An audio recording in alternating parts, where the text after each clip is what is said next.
Welcome to the Human Being Unleashed podcast, where we redefine, realign, and reimagine what it means to be human so that you can live a life with the health, wealth, and relationships that are inherently yours.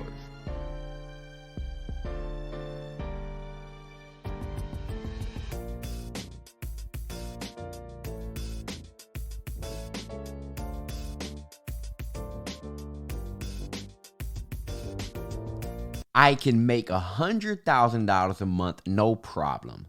But when I hit it, I totally stop myself from producing more. Believe it or not, this was a statement that my client told me when I asked him what caused him to reach out to me. He said, I'm the super disciplined person, but when I'm winning, I don't let myself be that person anymore. It's like I'm too scared of being too successful. Maybe a familiar feeling for you. Whether your upper limit is $100,000 a month, $100,000 a year, a great relationship, a healthy body. Many of us hold ourselves back from being, doing, and having what we really, really want. And a lot of us, we suddenly start dropping the ball whenever these things are going really good, or we suddenly start fearing the possibility of losing everything when we're winning.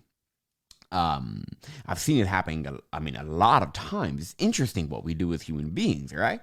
But just know that you're not alone, and and also this problem does not have to be a permanent one. All right, inside of this podcast, we'll discuss what self-sabotage is, where it comes from, and how you can overcome it. So first, what is self-sabotage and how does it look? Well, you see, self-sabotage is really described by a lot of people as I like to say, to put it simple, it's like you're thinking and doing things that stop you from doing what you want to do or being who you want to be and having what you want to have. All right. It's like you have these thought and behavior patterns that are not aligned with who you want to be and where you want to go. It can look different for a lot of people. Here's some of the different ways self-sabotage can show up for people. I know I have a list here. This is actually what I've seen in my clients. So, seeing success and then taking the foot off the gas because they feel like, they won't be able to do it again, or they just feel super happy that they got something. So they're just like, let me just take my foot off the gas. That right there is a very, very, very common form of self-sabotage. Next is not doing what you say you're going to do, making commitments and just not keeping up with them, neglecting your self-care for the sake of success, or neglecting your self-care for the sake of other people's self-care, right? Like being the kind of person who takes care of everybody but yourself. Avoiding conflictive situations, making a lot of money and then making poor decisions and that result in losing it, and then judging yourself harshly. There's many different things that can look like it, but there's just a few ways that self-sabotage can show up in our lives. In short, guys, self-sabotage is really anything that you would describe as getting in your own way and becoming your own upper limit. Now, what actually causes self-sabotage? Well, to answer this, let's explore the source of our behavior in general. Now, all behavior is preceded by a feeling, as you guys know this, and I'm always going to beat this drum. I am never going to stop beating this drum. All behavior is preceded by a feeling, meaning that all actions come from our emotional state. You cannot act without there being an emotion present, all right? There's not a moment where emotions are not there. In every moment, life is a feeling, okay? We're emotional beings. So, behavior problems are not really behavior problems. Behavior problems are always emotional problems. I'm going to say that again. Behavior problems are not really behavior problems. They are emotional problems. Behavior patterns are emotional patterns. So self-sabotage and behavior comes from emotional conflict. And as you guys know, where do your emotions come from?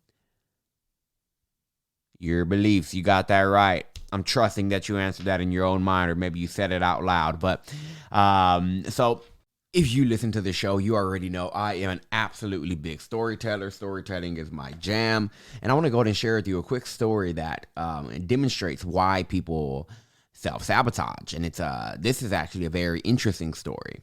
And I'm going to even go as far to share a personal story. So I had a fear of conflict for a while. Like, it was just like I feared conflictive situations. Anything that would lead to confrontation, I used to have a lot of fear around. Like, literally anything that could potentially lead to confrontation. It caused me a lot of anxiety, would cause me to contract and all of this stuff. And it really started to get in my way in business. As I started to grow and grow and grow, I noticed that like the biggest bottleneck was me. So I decided to do a little work on myself to take myself back to a memory. And by the way, guys, I actually used a video. So I have a pre-recorded video. It guides not just me, but anybody who goes through it. It guides you through a process where it's able to actually take you back to a moment in time where you find what belief or what moment you picked up a certain belief that can be getting in your way today, so you can let go of that. So all you got to do is go to www.rewiremythoughts.com/unshakable, or just click the show notes below and I'll get that over to you. But this is what happened during my session. I wanted to get to the root cause as to why I kept self-sabotaging by avoiding conflict. Because avoiding conflicted situations is definitely self-sabotage. And anyways, here we go. Especially when it gets to the point where it's like literally preventing you from growing, right? And that's where it was for me. So I was like, I need to get over this. So I took myself back to a moment. And in this moment, it was very interesting. I was 6 years old. I was sitting in my mom's big red truck. She called her Big Red. She called her Big Red. I think it's so funny how people like give their cars genders and names, and I've never ever done that, but my brother does that, my mom does that. It's weird. Anyways, no shame to anybody who does that. Do your damn thing, all right? Anyways, back to what I was saying. I was sitting in the back of the truck. We were in the parking lot at HEB on 7th Street. If you live in Austin, Texas, you know this infamous spot. We were sitting in the parking lot. And then my older brother, Vincent, I was 6, so he's 9 years older than me. Oh, my math is horrendous. Whatever 6 plus 9 is, 6 plus 6 equals 12 plus 3, 15. Can't believe I really just did that live. Okay, but he was 15 years old. Guys, I graduated with a 1.7 GPA, all right? But he was 15 years old. I was 6. I was sitting in the back seat with my other older brother, who was about 8 at the time. And my dad pulls up. My dad and my mom they've been divorced for a while. So, like, my dad pulls up in his truck. I think he, like, pulled up to, like say something to my mom or, like, give something to my mom or something. I don't know. Anyways, he pulls up. And in this memory, it's very vivid. All of a sudden, my dad and my brother start arguing, my oldest brother. They start arguing. Then my oldest brother gets out of the car. He goes around the front. And then him and my dad just start going at it. They don't fist fight per se. Like, they weren't throwing like closed fists at each other. But they were basically wrestling on the floor. Like, my brother pushed my dad. My dad went, grabbed my brother, pulled him on the ground. They were like doing some UFC shit on the ground. It sounds, I'm laughing about it now, but it was, for a 6-year-old, this was some scary shit. Seeing my dad and my brother in a position to where they can both be harmed. And in this moment, I started screaming at the top of my lungs, crying, screaming, stop, stop, stop. And as I was screaming, stop, stop, stop, they were not stopping. And so in that moment, I made that mean something. And I made that mean that I can't solve problems. Because I saw them fighting. I tried to solve it by saying, stop. They didn't listen. In my mind, I can't solve problems. So I immediately associated the fact that I had an identity of not being able to solve problems. And then here I was, avoiding conflict. Why? Because I felt like I could not solve problems. And now I'm able to go through the conflict, whatever it is I need to go through. Why? Because I know deep down that I can solve problems, because I'm not that 6-year-old boy anymore. Right? You see, I say this story to show you how deeply these decisions go towards I mean, like how long these decisions can stick with us and how they really impact us. And so the only reason I was self-sabotaging was not because I lacked discipline, not because I was incapable. I simply self-sabotaged because I had a real belief that I was not able to solve problems. The root cause was a belief. It was nothing else. The root cause, as you already know by listening to this show, the root cause to all behavior patterns comes from things we believe to be true about ourselves and what is possible.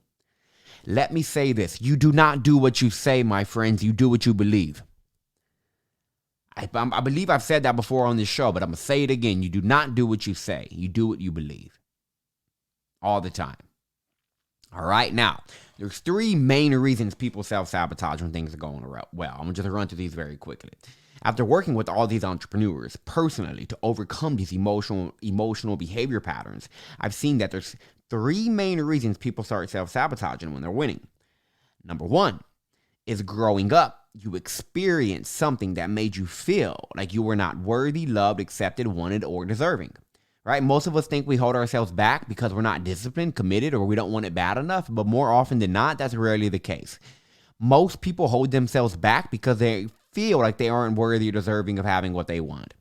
Right? I'm not sure if I shared this story with you, but I had a client who suddenly started fearing the fact that he was going to lose all of his money when he was doing well.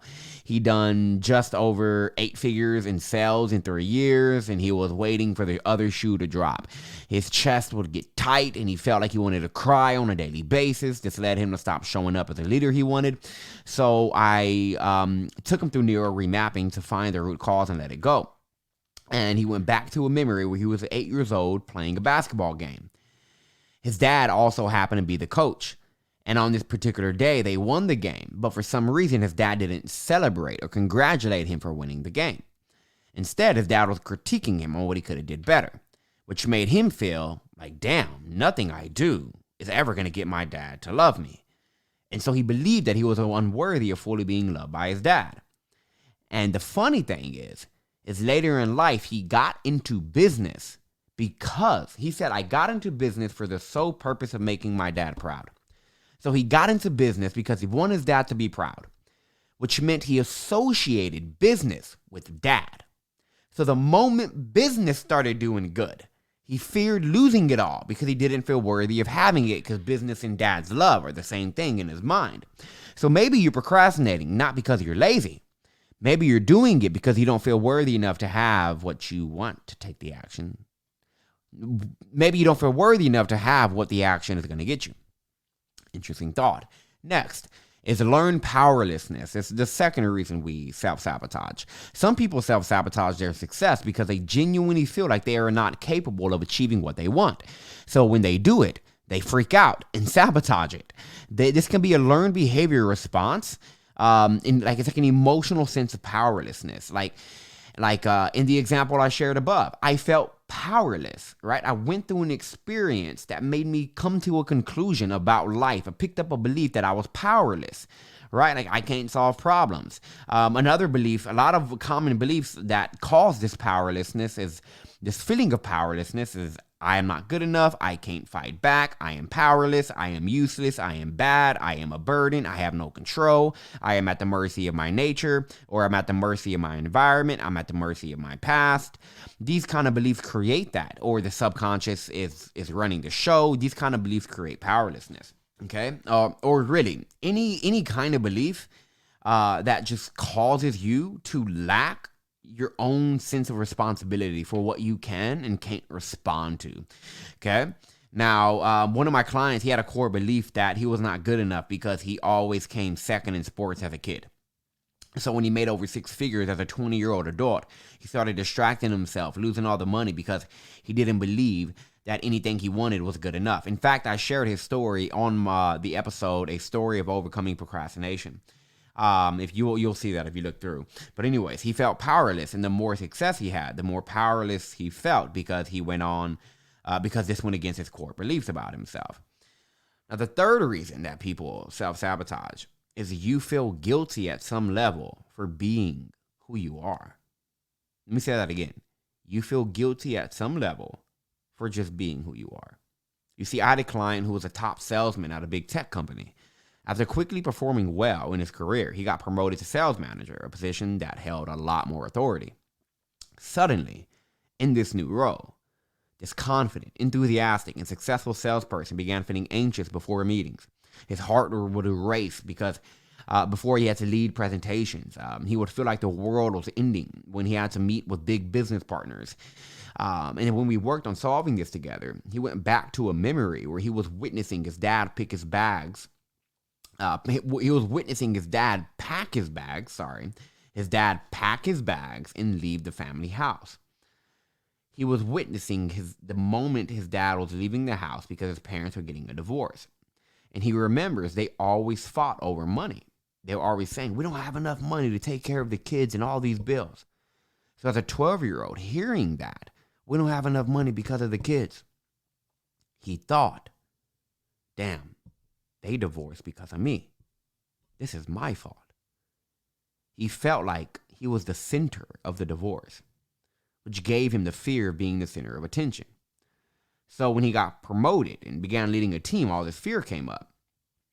Why? Because he was the center of attention, but not just that. It was just he was feeling guilty for being him since 12 years old because he thought that his parents split up because of him, which was totally not the case. Okay? Now remember, if you want to overcome self-sabotage, guys, the answer is a simple one, because there's really only one way to overcome self-sabotage, and that is to eliminate the core belief behind the behavior pattern. Of course, however, there's many ways of doing that, but the only way to truly eliminate the thought and behavior patterns that are sabotaging your success is to trace those patterns back to the root belief that is creating the problem in the first place. Trust me when I say you will always find it when you look for it. And there's really two main ways you can look for your beliefs. The first way is to really list out your core beliefs through self-reflection. Grab a journal, right? What do I believe about myself? What do I believe about life? What do I believe about others? List all of that. The next thing is just to follow your emotions. When you're finding yourself sabotaging your success, make it a point to pause and notice what you're feeling. When you notice what you're feeling, begin watching thoughts that are present with that feeling. If you watch this stream of consciousness in the midst of the feeling and begin writing these down, you will clearly see that they are beliefs you have about yourself and reality. And understand that these are beliefs about reality, but not reality itself. Okay? Once you are aware of the beliefs causing your self-sabotage, remove the belief. Okay? Now, how do you remove the belief? Well, I don't want to make this podcast too long. So if you actually go to look at one of the other episodes, it's 4 effective ways for overcoming limiting beliefs. There are 4 ways to overcome limiting beliefs, and I dropped that in the podcast below. So scroll through a couple of episodes. You'll see that. If you haven't listened to that, go listen to it. If you have, re-listen to it and put one of those into action. And look, if you feel like, well, let me put it this way. Self-sabotage, to wrap this all up, guys, self-sabotage is really just engaging in thought and behavior patterns that prevent you from doing, being, and having what you want to be. It's an emotional problem, not a behavior problem. And the only way to ultimately overcome that self-sabotage is to find the root belief behind it and eliminate it. All right? Now, if you'd like some help accelerating your results and eliminating it very quickly, then just go to the www.rewiremythoughts.com/apply. There's going to be 2 links in the show notes for you. First link is going to be www.rewiremythoughts.com/unshakable. That's going to be the video that's going to guide you through the process that I went through to get down to that core belief to overcome my fear of conflict. The second thing that is going to be there is the same URL, just /apply, rewiremythoughts.com/apply. If you want to learn a little bit more about neuro remapping and about how I can help you eliminate these problems in 3 sessions or less, and go to that. But aside from that, I hope you found a lot of value in this episode here and a lot of value in the story shared today. And just know that you are safe no matter what, and whatever you want is available to you. It's safe to go and get it. And most importantly, my friends, it is absolutely safe to be you.